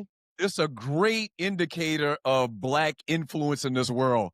Where you got a bunch of little Asian children over there in Asia somewhere. Yeah. You know, trying to tie it to the culture. Tree, show that one more time. Culture vultures. The great St. Louis Ron just said, culture vultures. It's interesting though. The Asians got rhythm though. Well, they're not like these got no rhythm, but other people tend to be able to move their hips on beat. Tree's gonna play that one more time. I thought that was real interesting, man, to see that. And we're always seeing these videos on social media with little or with Asian people. Hip hop culture. I'll say it after we show the video again. Gordon 3448. Put that back up one more time, Tree. Kip Gordon 3448 says the Japanese and Koreans are really black people. You know, Karis Wynn always talked about the Asiatic black man. Yes, he did. I was just about to say that. We were the first people on this earth, so everybody came from us. The videos that I really love. Have you seen the videos of the little African kids dancing? Love them. Love them. There's about 15 videos. They do routines. They all are boneless individuals. Oh yeah. So it's amazing how awesome they dance. They're like got these elaborate routines on dirt. Right. Like they kicking up dirt, no shoes. Half of them not wearing shoes. It's incredible, man. Yeah, they do an outstanding job. Man, I'm very excited about the top 5. I received an overwhelming response to people via text. I appreciate you guys. You know that's not true. Need you guys to go back. Make sure you go back and vote. You know that's not true. Let's get it in. Last 48, the biggest memes in the Two Lives Two's Facebook chat group. In the last 48 hours, roll them out. Tree. It's Tree Taylor. Chat messages coming up a little bit later. We're also going to get into the story I mentioned earlier, Bud Crawford. Bud Crawford's in the news, and also a little known fact about the great Santa Claus. So stay tuned for that. I'm out of that game. I'm so happy to be out of that game. You mentioned the Knicks, your Knicks earlier. You're a fan. Yeah. How is that possible again? How'd that happen? The New York Knicks have their training camp in Charleston, South Carolina. Mm-hmm. Or they used to. You think they still do it? I think they still do it. College of Charleston. Okay. And back when we grew up, there was not a basketball team in the state of South Carolina or even in Charlotte at the time.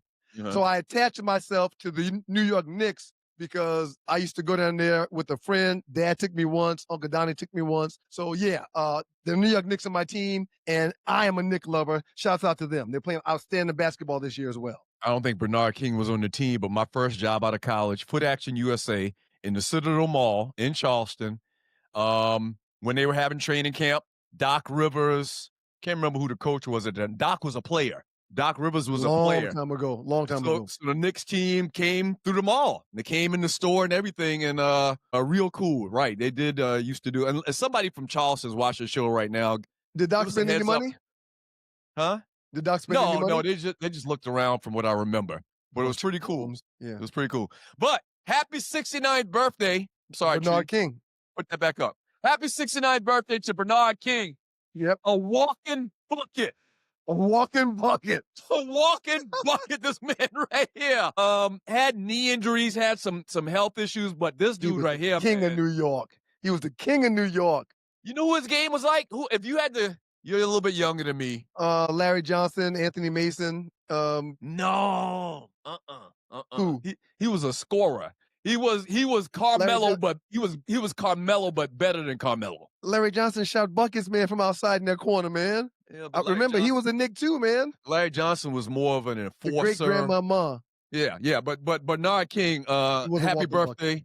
Happy birthday. He's originally from New York. And when I tell you that this dude could play, this dude could play. He could absolutely play. He could play.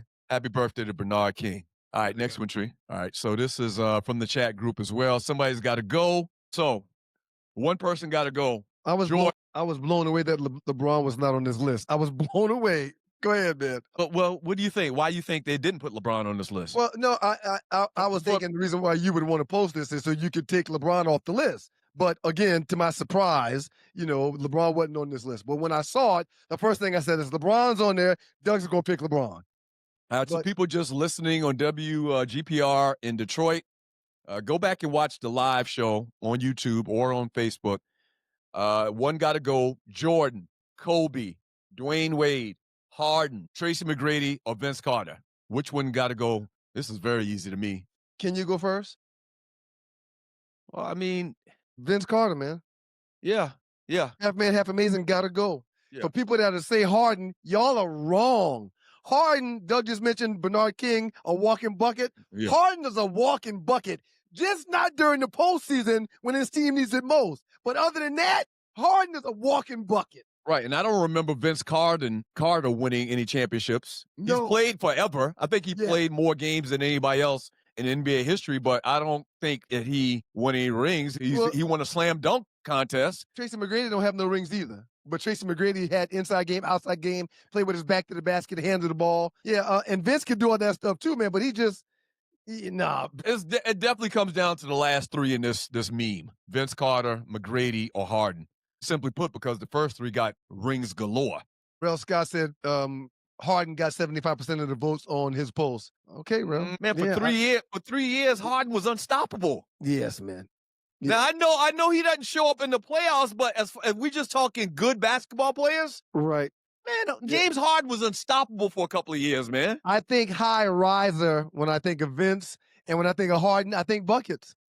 From Shedrick Moore, I used to sneak in the Coliseum and wait for the players by the bus to get autographs from Patrick Ewing and the crew.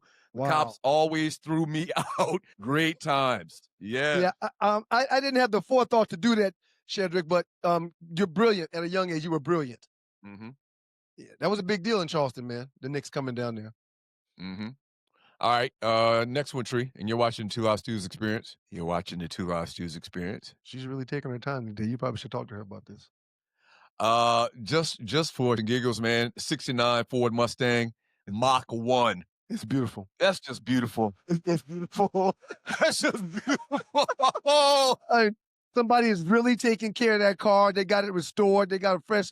It is absolutely drop dead gorgeous. That's why you need to watch the show as well as listening if you're in Detroit. Yeah. Oh, yeah. This, you know what I noticed, man? And I'm not just saying that because of the candy coated purple paint. I'm not just saying it because of the purple color. It's beautiful. We kind of preferential to purple, being accused. Huge. You know what I kind of noticed when I was younger, when we were younger, cars used to come in a variety of colors. Mm-hmm. I agree. I want you to get on the highway and see how many cars are different colors other than white, black, gray. Yes. Yep. I have some commentary about that. Go ahead, Tree. So they're trying to dim us down. I mean, I know you don't necessarily talk in them and us's, but everything is gray, black, white now. The cars, the gremlins, people had blue. Yes, gremlins. I remember lime green. I remember lime green color cars being a normal thing. Numbs our senses because of the way the scheme is now, and it's being intentionally done. What do y'all think about this? The same conversation. Tree, pop back in for a second. Oh, damn it. The same conversation about these cookie cutter fast food restaurants. Those are also the colors have changed. Remember McDonald's and Burger King. In fact, vibrant colors and when you're mentoring me, you're always like, "No, we got to do the colors like McDonald's, tree, red and yellow." But now it's dumbing down. It's a box. It's a box. So fast food restaurants are boxes. You're right. Sit in traffic all day and do this. And there's complete subdivisions where you can buy 3 different styles of houses, these box houses, and they put up 200 home subdivisions in 3 months. In 3 colors. Yep. In 3 colors. It's 3 colors, 3 intentional. shapes. Yeah. I love this color. I love this car, period. But the color is fire. Cars. There used to be yellow cars, lime green cars. A lot more. Well, there's red. The appliances. What color was the refrigerator in your house? Green? Lime green. Or yellow? Not lime green, but olive green. They're doing We had an olive green, right? Yeah. Yeah, they're silver, white, or black. Silver, white, black, or red. and maybe throw in gray. Well, not that many gray cars, but black. I was talking about refrigerators. Oh, okay, gotcha. Silver, black, or white right now. Oh, right. Absolutely. Absolutely. That's it. All right, Tree, next one. And you're watching the Two Live Stews Experience. Maybe she can do it. Thank you for joining your boys. My Lord, this hurt my heart this morning. Well, when we talked about this morning, I said, wait a minute, are y'all telling me that Little Kim is Little Kim in all 4 of those pictures on the left? And Doug and Tree were like, yes. I was like, oh my Lord. I had no idea it was that drastic. That's Lil' Kim on the right. She should have stopped. She should have stopped at the bottom right one on the picture on the left, on the meme on the left. I think they're all sexy. I mean, all of them she fine. All of them she look way better than she does on this thing over here on the right. But the bottom right on the one with the 4 pictures, she should have stopped right there. Kept on going. And they say once you start doing that kind of stuff to yourself, you can't stop. It's like addictive. It's right. It's addictive. Right. And fine as frog hairs on the one on the bottom right. Was it Rolling Out, or was it, what magazine was it where she had the pose where she was squatting with the mic? That was on her first album cover. Oh my goodness. That was her first album cover. Should have stopped there. She had a what do they call it? A fatty. Yeah, she should stop at the one on the bottom right. Had a moose hoof down there. Yeah. I don't think I was supposed to say that. All right, are we on the last one? Because I can't wait for this last one. And you're watching our Stews Experience. So I apologize to everyone. Yeah. I can't help. Every time I see this, I can't help but laugh. This nigga looks like Count Chocula. Jermaine, no, he tripping, man. Okay, let's have a deeper conversation about this, man. Oh gosh. Okay. All right. So maybe that year 92. Peace, Tap. I see you, dog. Go ahead, man. I'm listening. What up, Tap? No, serious. I'm serious. Right? I'm gonna try to get serious for a second, man. You know, in different areas they have different styles. Like I always give the example of dudes from New York. They all wear Timbs. They have no need. It doesn't get hot enough for them to wear flip flops outside. Right. They wear shorts. Right. Jogging pants, slacks, jeans. In the summertime, they're wearing shorts, but they'll have on Timbs. Yes. Us, well, y'all wear flip-flops down south. We wear flip-flops because it's 100 degrees. It's 110 degrees, man. You don't need no socks on your damn feet. Do you think back in Gary, Indiana, somebody popularized this and made it where it's okay to walk around like this? I think he's a free spirit that doesn't care what people think. This is fascinating to me, man. Yeah, I think he's a free spirit that doesn't care what people think. He's a Jackson, so he's good and he's fine within himself. And he's got someone that is styling him, that is taking advantage of him. They get paid for doing this, get paid for that. I'm going to paint this ninja head today and tell him that's... But you would think out of one of the brothers, one of them would have pulled him in a room, closed the door, and says, man, you look like a fool. What is wrong with you, man? What is wrong with you? Yeah, man. I don't get it, man. I don't get it, man. I mean, what would make Jermaine paint his head like that? I mean, why would he spike his hair up like that? Somebody taking advantage of that cat, man. What do you mean somebody's taking advantage of him? In what way? What do you mean? Oh, man, I tell you, man. Oh, yeah. Yeah, he's paying somebody to style him, and they're like, "Hey, let's do this, let's do that." I'll send you the bill. Don't worry about it. Right, but what I'm saying is, Tito, Marlon, they're still around. They're still alive. Not one of them pulled them to the side, says, "Man, what are you doing? That looks ridiculous." Don't take it personal. Take the bit from the sweet. Easy come, easy go. That's good. That's good. St. Louis said Jermaine hadn't been to Gary, Indiana since 1975. Yeah. Because in Gary, somebody would pull him to the side. Right. I agree. Yeah. I don't know what he's thinking, man. Again, I don't know what he's thinking and why he would do something like that. Oh, God. Yeah, Tito is gone, but it's Jackson 5. I think it was 6 of them, actually. Was it 6 of them or was it just 5? That weirdo for wifing his own brother's baby. That's right. Ooh. That's right. Yeah, if you were to do something like this, that means that you aren't operating on a full deck, man. You don't have all the screws. Right. One of them sayings. Peace, Detroit, WGPR, Hot 107.5 HD2 FM in Detroit. Y'all can watch the rest of the show on the Sports Rat Network or on YouTube. Stewart Media and Entertainment. Just pull us up, the Two Live Stews Experience, because when we come back, I'll be doing a Two Live Stews Fantasy Football Report, but we won't be with you, Detroit. So y'all got to catch the rest of us on the app or going to YouTube. Got a 2-minute Christmas pass coming up. Something tells me that it's going to be something with a holiday twist to it. But yeah, man, I don't know what Jermaine Jackson is thinking, man. Hey, who would win in a celebrity death match? Between who? Count from Sesame Street or Count Chocula? I don't think Count Chocula. Tree said the Count's black. He would definitely win. The Count from Sesame Street is green or something like that. He's not even. Count Chocula, man. He's not. He was somewhat scary when I was growing up, man. So it was Count Chocula, Berry, and Boo Berry. Blueberry. Blueberry was like there was strawberry. There was strawberry too. What they call the strawberry one? Frankenberry. Frankenberry. Yeah. We appreciate y'all, Detroit, WGPR, Hot 107.5. Thanks to everybody in the chat, man, for the commentary. For Frankenberry, Blueberry, and Count Chocula. Super chatters. We'll begin to the chat in shortly, and we'll start with y'all. There's a brother man in the building. I think I'm thinking about flying to Detroit just to see brother man. I really am. I mean, just to say hello, just to shake his hand, just to let him know that we love him dearly. We actually got to go up there pretty soon. So that's a good idea. Really? Yeah, that's a great idea, man. But yeah, man, Frankenberry, Blueberry, Count Chocula. Y'all keep it locked to your boys, man. Two Live Stews. We'll get to the last 40. We'll finish the last 48. No, we'll finish the last 48. Up next, we'll read chat. Two Live Stews Fantasy Football Report. Some things are just unexplainable, man. If Catherine was still around, Catherine would definitely sit him down. And I know Joe probably pull off his belt. Joe got to be ashamed. Joe looking down right now from the heavens above, man. Look at this nigga here.